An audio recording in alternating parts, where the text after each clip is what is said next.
Welcome and thank you for listening to the Sales Maven Show. I'm your host, Nikki Roush, your own personal sales maven, here to offer you tips and strategies and techniques to master your sales conversation. Today is an on-air coaching call with one of our brilliant, amazing, absolutely one of the happiest people in the Sales Maven Society. It's Tracey Wheeler. Tracey, welcome to Aw, the show.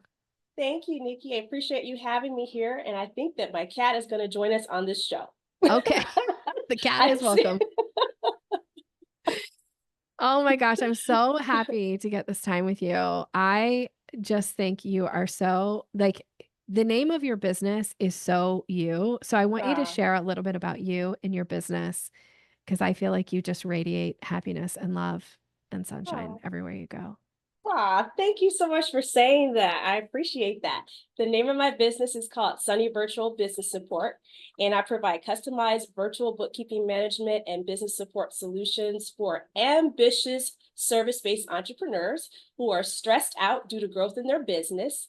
And I help them to untangle the mess in their books so that they can regain clarity around their finances and have the information needed to grow their businesses even better. I love That's it. me and my business. Love it. So, what is a good indicator for somebody who, like, when they're experiencing X, and they don't have somebody who has come in like you to do their books, when is that like, "Oh my gosh, I need Tracy" moment? When they are experiencing stress because they are at tax time Mm, and they can no longer get away with the spreadsheet business. So I have a lot of people that, start off with spreadsheets, and there's nothing wrong with that. That's a great place to start. You have to mhm. start somewhere, right? Yeah. I would prefer you start there than get into a software, because at that point, then it becomes a whole different mess. So, To untangle? oh my God, is this something? Because now you're dealing with the software and the spreadsheet business all together. So Okay. when they have their spreadsheet, they have their box of receipts or their receipts virtually, and they go to their CPA, and their CPA says, "You need a bookkeeper." That's when you want to come looking for me, Yeah. because at that point, the CPA is, most likely either going to do one of the two things. They'll do your taxes, where they will untangle the books in their own way, but it will cost a lot more money, Mhm. and it will not provide the management information most likely that you need to run your business. It's just for tax purposes. Or they won't do anything, and they'll just tell you to go find a bookkeeper and come back when you're done, because they don't have the capacity to help you in that way. So, yeah. I think a bookkeeper is a game changer in a business, and I luckily got some advice when I first started my business, what was to get a bookkeeper. And I actually knew a woman through a networking group, and so we started working together, and then she changed her business model, and she's like, "You no longer, like, fit, you need to find somebody else." And I found somebody else that somebody came recommended. She has been my bookkeeper for probably over 10 years that I Wow. am coming up on 11 years in my business, and I swear I've never met her in person. We live in different states. I love Mhm. this woman. Like, Mhm. I'm so grateful for the work that she does in my business, and she has grown with me, like, the things that, that now are required. Because Mhm. at first I was an LLC, and now I'm an S corp and, like, all Oh of yeah. that stuff. Um, it is a game changer. It takes so much stress off of me of not having to, like, what form am I supposed to sign and send and by what date? Like, she gives it all to me. It Yeah. is the absolute best thing ever. I think Yeah. it's worth every single dollar I invest in my business in this way. It pays dividends in so many other ways, mostly peace of mind.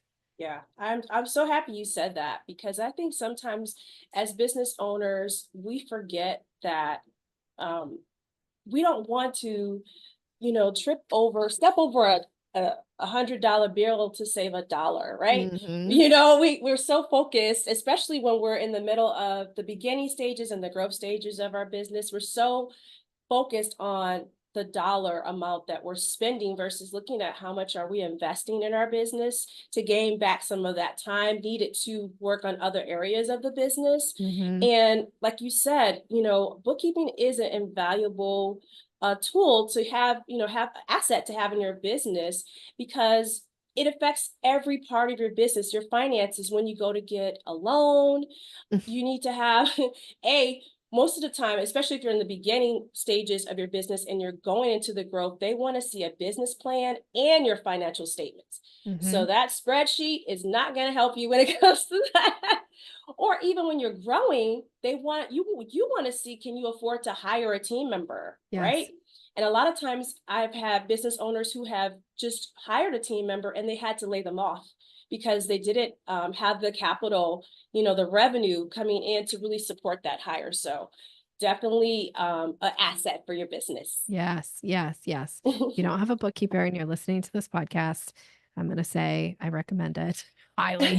It's worth every dollar you'll spend, and it will pay dividends for you in so many ways. So, okay, so now if somebody is listening and thinking like, "I need some help with this," do you work with people all across the United States? Do you only work with people in certain areas, certain types of business? What are the parameters?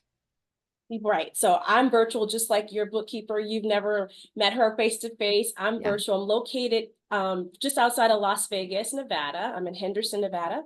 And I help people from all across the country. And a lot of times I have never seen them either. I've never met them in person. So maybe via Zoom, maybe. Yeah. But a lot of times, it's just I use Slack to communicate a lot with my clients. That's like the primary tool, and we're just slacking all day talking to each other.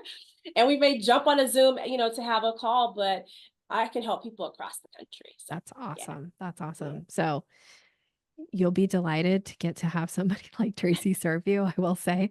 Like you just every time I see you on a call, I feel happier. Aw. Every time I see a question from you, I feel happier. Like you just exude so much positive energy. Like you're really something special. I hope you know that. Aw. Thank you so much for saying that. I appreciate that. I adore you so much. I love Okay. being in the group. I love being in the group. We'll Oh, get we'll get to we that love later. you. We love you too. We love you too. Okay, here's my question for you, or no, here's my question.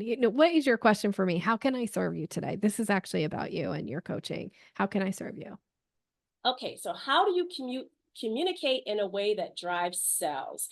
I Mhm. go to a lot of networking events, and I just can get lost in the conversation sometime, and I'm not sure, I don't want to be pushy, but I want to maybe invite somebody to have a phone discovery call with me just to talk about their business and see how I can help them better. So what is a good way to communicate that to drive the sale? I think first and foremost, you have to start by creating some curiosity to Mhm. see, are you talking to somebody who, gosh, it'd just be nice to be in the networking group with them, or are you talking to a prospective client? So typically that's going to come from you creating curiosity first and foremost. Now you can do that in a couple ways.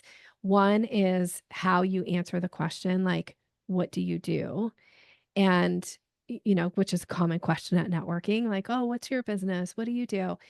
And my suggestion, if at all possible, is to ask them the question first about Mhm. their business, because then once you know what that person does, I'd love for you to have an answer that feels it is about what you do, but talk about it in a way that serves people like them. Right? Okay, So if that's somebody good. says, let me say, like, "Oh, I'm a leadership coach," right? And I help businesses. I go in and work with businesses who blah blah blah blah. And then they say, "Well, what do you do, Tracy?" And you could say, "I'm a bookkeeper that works with service-based businesses like you to help them untangle their finances." The thing that you would Hmm. say, but you have this little like you, right? Like you Yeah, don't say yeah. specifically leadership coaches, hire Right. me, right? But you could say, small business owners like you or people who work or have their own companies like you, hire me to be their bookkeeper, to provide XYZ services. So we're just starting to prime that, right? Hmm. To see. And if they're like, "Oh yeah, I love my bookkeeper," um, okay, but maybe there's not an opportunity there. But if they're Yeah. but if they're like, "Oh gosh, I I feel like I need a new bookkeeper," or like what kind of business that, then you're picking up the buying signals and then you're going to invite them to the Yeah. next step. But if you're not sure, am I talking to an ideal client? We've had a nice Mhm. conversation. We have some rapport. The other thing you could do is you could say, now, you may or may not know that I provide bookkeeping services, and I'm wondering, who do you know that would Mm, benefit from having access to somebody like me? You could ask it that way, or you could mhm, say, we've had a few conversations. It's been so fun to learn about your business and, about you. And I'm just wondering, is there ever an opportunity that I could be a resource to you or provide value to you through bookkeeping services? love Like, it. it's a really kind way to ask essentially for somebody's business, but Mhm, we're not doing it in a way like, "Do you wanna hire me?" It's more like, "Is there ever an opportunity or is there a time?" And then it's just planting that seed. And they may mhm. initially be like, "Oh, I don't know." But then the next time you see them at the thing, they might be Yeah. like, "Oh, I just had a my bookkeeper is retiring," or "My bookkeeper, Yeah. raised their prices," or whatever, right? Mhm, And then now they're mhm, more open to coming back to you because they know that invitation is there. mhm. I love that. Love So that. I want you to create curiosity, and I want in the way that you answer your questions to them to see if that piques for them some curiosity and makes them go like, "Well, what does that mean?" or "What does that do?" And you could do this too, just in somebody's like, "Gosh, Tracy, I haven't seen you, the last couple months. What have you been up to?" This is Mhm, where I want you to have your curiosity creating response and something that it's like is a substantial client, you could say something, and it should be true, whatever you sure. come up with, right? Mhm, It should be authentic. So if you said, "Oh, I have been onboarding a new client who is, super, like, has a really cool business. And once we've figured out the finances in her business, it's going to allow for her to do XYZ." So it's a short yeah, answer, but again, it plants a seed where somebody's like, "Oh, I want to do that in my business. Like, what does yeah. that mean? How does that work?" Love that. Yeah. Awesome. I love it. All good tips. I love it. I'm going to use it next week. Okay, all right. It's so important that you think about creating curiosity. Now, there's a little bit more that I'll offer around networking, and I know that there's a training in the training center around networking, so, Mhm, for the society members, but the thing about networking is I think before you go into the room that you have some specific, like, objectives and goals in mind. So I always call it the 3-2-1 of networking. Do you know what mhm. I'm talking about when I say that? The 3-2-1? Yes. Okay. Yes. So you're gonna go in with this idea of, like, connecting with 3 new people. You're gonna deepen connection with 2 people that you already have rapport with, and you're going to do everything you can to, of those 5, look for an opportunity to invite them to have a conversation outside of the group, Mhm. okay? Love that. Yes. Now, Love here's the other thing I'll share about this, and then we'll, like, wrap this part up, but, the other thing that I do recommend when you go to networking meetings, if you're gonna go and get in your car and drive it. somewhere, right, to be my suggestion is to try to build something around that either Mm, before or after with somebody that you want to deepen connection with. So this is a little different than the 3-2-1. This is actually more in alignment with what I call the Strive 5. Have you heard the Strive 5 from me I don't before? think so. Mm-mm. So Strive 5 is that, like, ideal list of people that you would like to get to know better. And you can have a Strive 5 list for all different kinds of, like, people you'd like to be clients. But for me, a lot of times, if I'm gonna participate in a group, there are people in the group that I'll identify, like, there's something about them that I just wanna get to know them better. I don't know if it'll go anywhere or what will happen with it, but maybe there's an opportunity for us to collaborate, to work together. Maybe they'll be a great referral partner. I don't always know Yeah. what it is, but there's certain Mhm. people that you identify that you're like, "I'd like to get to know that person a little better." Yeah. So, when I do that, once I have this, like, list of 5 people, then I purposely put myself in situations to try to deepen rapport with them. One of the ways I would do that is I would say, like, I used to go to this, it was like a dinner networking event, and it was at a restaurant, and they had a little bar. And so I would ask somebody before each thing, like, "Hey, can we meet like a half an hour early? Like, it'd be so fun to just have some one-on-one time with you. I'd love to just buy you a mocktail or a cocktail and just get some one-on-one time with you before the networking meeting starts." And Yeah. so it was a way to maximize my time, right? Because now I Hmm. actually like, I'm going to be there anyway. I might as well Right. go early and spend some time with somebody. And a lot of times those people would turn into clients or they would open the door for me for a speaking opportunity or a new client, somebody they would prefer because they felt like they knew me, right? Like we were Yeah. getting to know each other. So that's the Hmm. other thing I would encourage you to do is really identify who are the people in the group that you feel like, I don't know what it is about this person, but I'd like to get to know them better. I love that. And Okay. so when you make that comment, so are you referring to like a BNI type group? Because a lot of times when I go to groups, I don't know who's going to be. Right. But sometimes there are some of the same people that Yeah. do show up. So I can understand what you're saying. Yeah. Yeah, Yeah. yeah. So I guess I was never a good participator in BNI because it's too structured for me. Yeah. But if it is BNI, yes, there will be certain people. Hmm. So can you meet like even if it's 15 minutes before just to have let's just have like a little just you and me get like sit down and have a little chat, get to know each other. Now what can Hmm. happen sometimes is that other people see that you're there and they like come over and like join the conversation. So Yeah. be aware of that too. That's, fine. You never know. Um but yeah, I think if you don't know who's gonna be there, then, this is a little bit of a harder thing to do, but there's probably people in the BNI group that you could reach out to beforehand and say, Mhm. "Hey, are you gonna be at, this week's meeting? And would you be open to us, like, meeting early for a coffee?" Just to have Yeah. some time to get to know each other better. Love And that. it doesn't have to be a lot of time, like 30 minutes. Yeah. You know, Just a few minutes not a before. yeah, 15 minutes, fine too, like, just to have a little, like, get to know each other chat. Love that. You're Okay. awesome. You always have good. I mean, that's why you're the sales maven because you like you have all these great tips and things that I would have never thought of. Like Oh, you're sweet. even Thank just you. the 3, 2, 1. I would have never thought of that. I just show up at a networking event and I just get ready to take notes.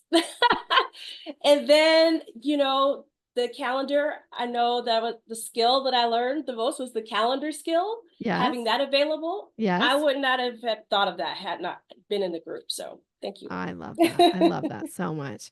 Yes, thank you, and I'm glad that's working for you, and yeah, I think that, there's and this comes from my background in studying neurolinguistic programming, there's a presupposition that says there's a structure to excellence. Hmm. Right? And if you want to achieve exceptional results, like having some kind of a structure. So even with networking, instead of just going and being like, let's wing it, let's see what happens, which just so you know, that's a little bit of my style sometimes. It's like I Hmm. can be maybe that's not true. My husband would probably totally disagree. He's like, Nikki likes to know what the plan is. I can be flexible within the plan, but yeah, I like to know. But I do think having some kind of an outcome in mind, especially when you're spending your time, Hmm. which is so precious, Yeah. and money when it comes to networking and like Hmm. being at an event, like be strategic, have a structure that you're going to follow. So for me, that's the 3, 2, 1. And if that doesn't work for somebody, like come up with your own structure that works. But yes, to having some kind of a structure. So it's that you always kind of are like moving towards the outcome that you want. And I Right. think what you want right now is to fill the roster a little bit, right? Like to bring Sure. on some new Yes. clients. So Hmm. be strategic about it. Awesome. Thank you. I will be using that. Thank you so Okay, much. you're welcome. All right. So as we wrap up the episode, I always like to ask 2 questions. So one question for you is, what's one benefit you've received from being in the Sales Maven Society so far? I would say the group coaching is one benefit that I have received so far. And within that, just hearing other people's questions sparks things that I didn't think I had a question for. So it's just, yeah, I learned so much by other people's questions to you. And then your responses are so thoughtful that I'm just Thank you. like, it sometimes I may be apprehensive to ask a question, but then I see others and I'm like, oh, I have that. I have something similar I want to ask too. So yeah. Good. Definitely the group. coaching. Oh, I love that that's your answer because I love seeing you on the group coaching calls. So and those are my favorite part of the society is the group coaching calls. So thank you. I'm so You're happy that welcome. you find value in that. All right. So how can people get a hold of you? Because I suspect there will be some listeners that are like, I need a little Tracy in my life and in my business. So what's the best way? Sure, they could go to my website, which is Sunny Virtual, and it's Sunny like the sky, Sunny, and virtual like virtualassistant.com. And right there on the homepage, there'll be a welcome video, and it will tell you what to do next. But if you don't want to watch the video, you can just go above that where it says getting started and just fill out the questionnaire and just get a hold of me so that I can learn more about you. And if you decide to purchase a bookkeeping diagnostic review, which is the first step in my process, which is a paid diagnostic review of your books, I'll give you 15% off if you mention that you heard me on Nikki's podcast. Oh, that's so sweet. I love that. There you go. And if you're needing some diagnostics to know, like, sometimes it's I don't know what I don't know, and I Right. need an expert to tell me. I love that you Yes. offer the diagnostics. That is Yes. brilliant. Thank Yes, you. so good. All right. Thank you for being here. Thank you for your question and for your participation in the group. I think the world of you, and I am just Oh, so cheering you on. thank you, Nikki. I appreciate you having me on the show. Thanks. All right. And for you, the listener, thank you for being here. Thank you for showing up each week, listening to the episodes, sharing, and giving your feedback about the episodes. I'm always delighted to hear what people's big takeaways are. So if you feel inclined to reach out and share about that, I'd love to hear it. If you feel inclined to leave a review of the podcast, I am so grateful for that as well. All right. Wishing you continued success. Have a great week.